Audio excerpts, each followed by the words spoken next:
দুই দফা দাবিতে চাঁদপুরে মাওলানা সাতপন্থী তাবলিগ জামাতের স্মারকলিপি প্রদান ও সমাবেশ অনুষ্ঠিত হয়েছে।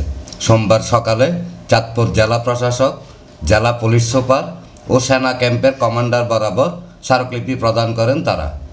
আমাদের গর্বের বিষয়, তো যে গর্ব আপনারা, এই গৌরবের অংশীদার আপনারা, আর সবচেয়ে বেশি বাংলাদেশ। চাঁদপুর জেলা তাবলিগ জামাতের আমির মাওলানা আব্দুর রশিদের নেতৃত্বে হাজার হাজার সমর্থকরা জেলা প্রশাসকের কার্যালয়ের সামনে এই সমাবেশে অংশ নেন। ওনাদের মুরব্বী সহ ভারতের, ইন্ডিয়ার প্রতি বৎসরে আসে। আমরা বাধা দেই না, আপত্তি করি না, কোনোদিন আমরা কোনো ধরনের আপত্তি করিনি। আমাদের যিনি মুরব্বী 8 বছর আসতে পারতেছে না, এই বৈষম্যটা থেকে আমরা বাঁচতে চাই।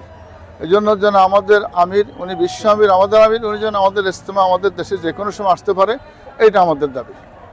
আমরা তবলিগের সাথে দিল্লি নিজামুদ্দিনের মূল যে ধারা, এই ধারার তবলিগের সাথে আমরা এখানে আজকে আসছি এই জন্য যে আমাদের আমির, বিশ্ব আমির যিনি হযরত মাওলানা সাদ কান্দবী দামাত বারাকাতুহুম, উনি যেন আমাদের বাংলাদেশে আসার জন্য সব সময় সরকার থেকে ভিসা পান। আমাদের সামনে জোর আছে 20 তারিখ থেকে এই ডিসেম্বর মাসের, আবার সামনে জানুয়ারিতে ফেব্রুয়ারিতে ইজতেমা, এই ইজতেমার মধ্যে যেন উনি আসতে পারেন, এই দাবি নিয়ে আমরা পুরা চাঁদপুরবাসী এই ডিসিএসপি অফিসে একত্রিত হয়েছি।